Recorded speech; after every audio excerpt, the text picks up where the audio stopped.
Това е центростремителното ускорение. Здравейте, любители на науката! Въртели ли сте се някога в кръг, докато ви се завие свят?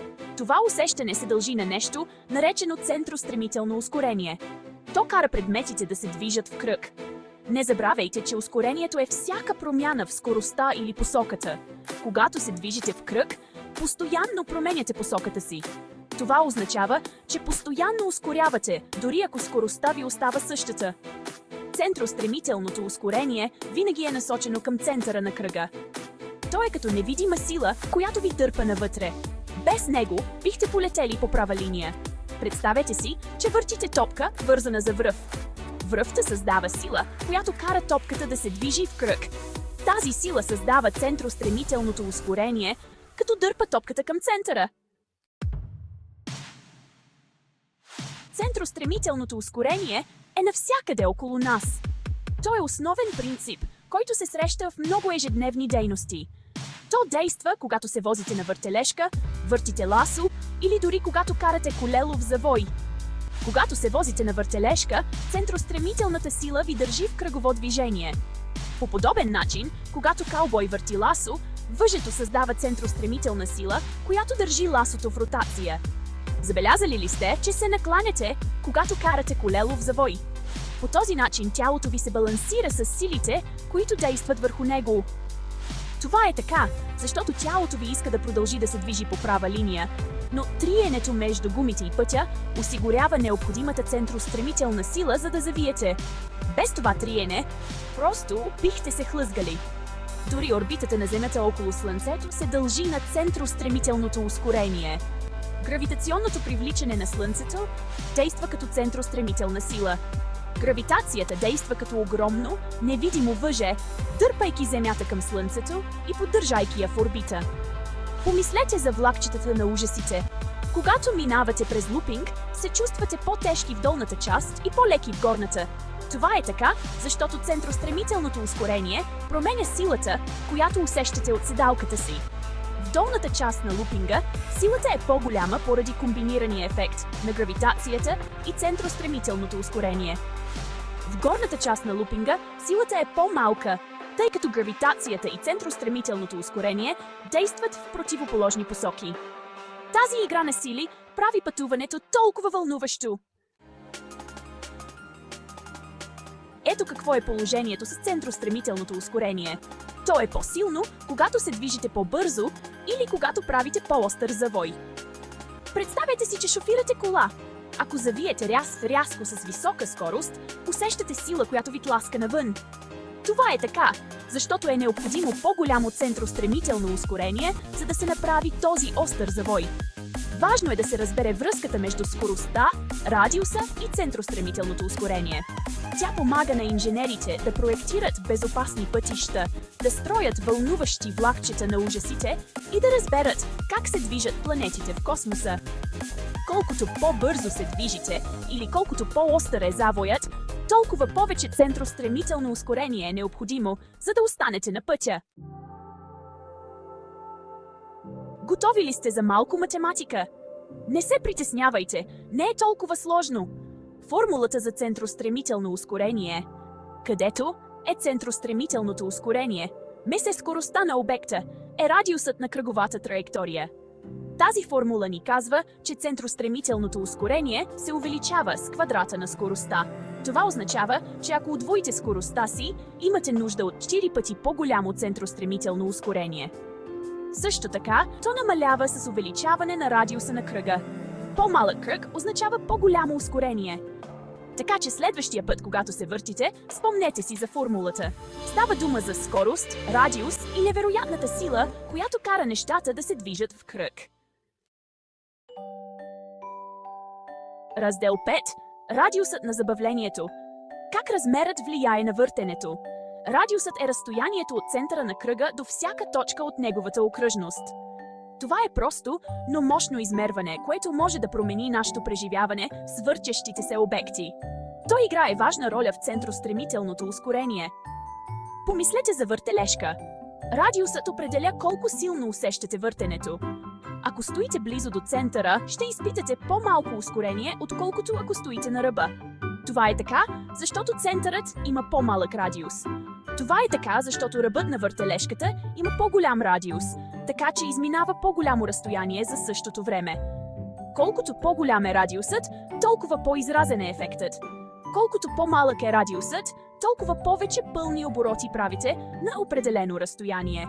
Това означава, че изпитвате по-чести промени в посоката. А това означава повече промени в скоростта и следователно по-голямо ускорение. По-малките обекти с по-малки радиуси се въртят по-бързо и изглеждат по-интензивни. Така че, независимо дали сте на въртележка или въртите йо-йо, помнете, че радиусът влияе колко силно усещате въртенето. Следващия път, когато сте в увеселителен парк или си играете с играчка, помислете как размерът влияе на вашето преживяване. Раздел 6. Завъртане със скоростта на науката. Углова скорост. В този раздел ще се потопим в завладяващия свят на въртеливото движение и ще изследваме концепцията за ъглова скорост. Нека сега добавим още един термин към уравнението – ъглова скорост. Това е ключова концепция в физиката, която ни помага да разберем как се въртят и обръщат обектите. Тя измерва колко бързо се върти нещо. Независимо дали става въпрос за въртящо се колело, перките на вентилатор или дори самата Земя, ъгловата скорост ни дава начин да определим количествено това въртене. Обикновено се измерва в радиани в секунда. Рад, се. Тази единица ни помага да разберем скоростта на въртене по стандартизиран начин. Помислете за пумпал. Когато го завъртите, можете да видите колко бързо се върти. Угловата скорост ни казва колко радиана се завърта пумпалът всяка секунда. Това ни дава точна мярка за скоростта му на въртене. Радианът е просто начин за измерване на ъгли. Един радиан е ъгълът, определен в центъра на кръг от дъга, чиято дължина е равна на радиуса на окръжността. Можем също да използваме ъглова скорост, за да изчислим центростремителното ускорение, като използваме малко по-различна формула. А е R квадрата. Тази формула е от съществено значение за разбирането на силите, участващи в кръговото движение, където А е центростремителното ускорение, R е радиусът на кръговата пътека, а ОБО е ъгловата скорост. Всеки от тези компоненти играе жизнено важна роля в динамиката на въртящите се системи.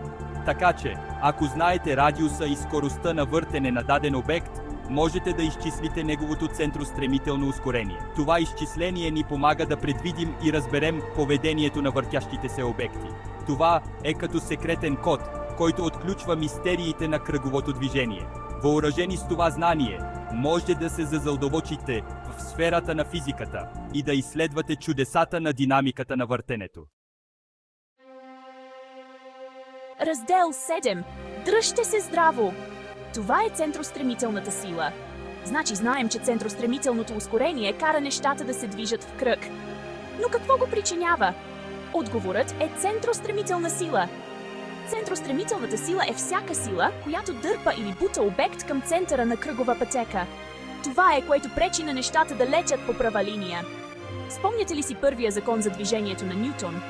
Обект в движение ще остане в движение със същата скорост и в същата посока, освен ако върху него не действа небалансирана сила.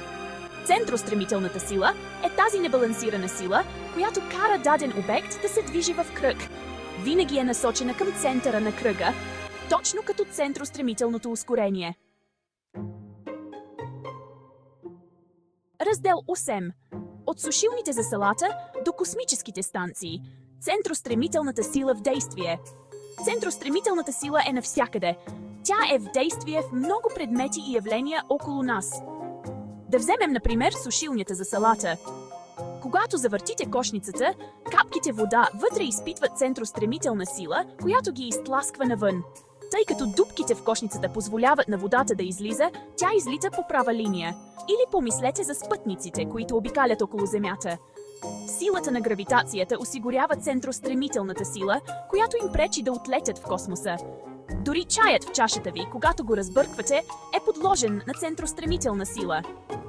Въртещото се движение създава сила, която изтласква чая към стените на чашата. Раздел 9. Центрофуги. Разделяне на нещата с сериозно въртене. Центрофугите са машини, които използват центростремителна сила за разделяне на вещества с различна плътност. Те се използват в лаборатории, болници и дори в някои фабрики. Центрофугата върти проба с невероятно високи скорости, създавайки силна центростремителна сила. Тази сила изтласква по-плътните вещества навън, докато по-леките вещества остават по-близо до центъра. Центрофугите се използват за разделяне на компонентите на кръвта, изолиране на ДНК и дори за пречистване на химикали. Те са чудесен пример за това как можем да използваме силата на центростремителното ускорение за практически цели. Раздел 10. Науката за тръпката, центростремителното ускорение и увеселителните паркове. Някога чудили ли сте се, защо увеселителните паркове са толкова вълнуващи? Правилно предположихте. Центростремителното ускорение е ключът от въртящите се чайни чаши до шеметните влакчета на ужасите. Всички тези разходки са проектирани да манипулират центростремителното ускорение, създавайки усещания за безтегловност, повишена гравитация и всичко между тях. Помислете за класическото виенско колело. Докато колелото се върти, вие изпитвате постоянно променящо се центростремително ускорение. Това ви кара да се чувствате по-тежки в долната част и по-леки в горната.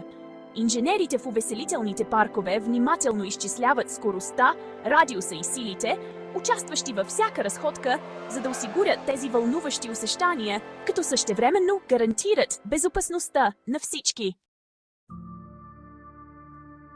Раздел 11. Обобщение. Грандиозният финал на центростремителното ускорение. И ето го, шеметният свят на центростремителното ускорение. Разгледахме неговата дефиниция, формула, примери от реалния живот и дори връзката му с тръпката в увеселителните паркове. Не забравяйте, че центростремителното ускорение е промяната в скоростта, която обектът изпитва, когато се движи по кръгова пътека. Винаги е насочено към центъра на кръга и е причинено от центростремителна сила. От помпалите до планетите, обикалящи около Слънцето,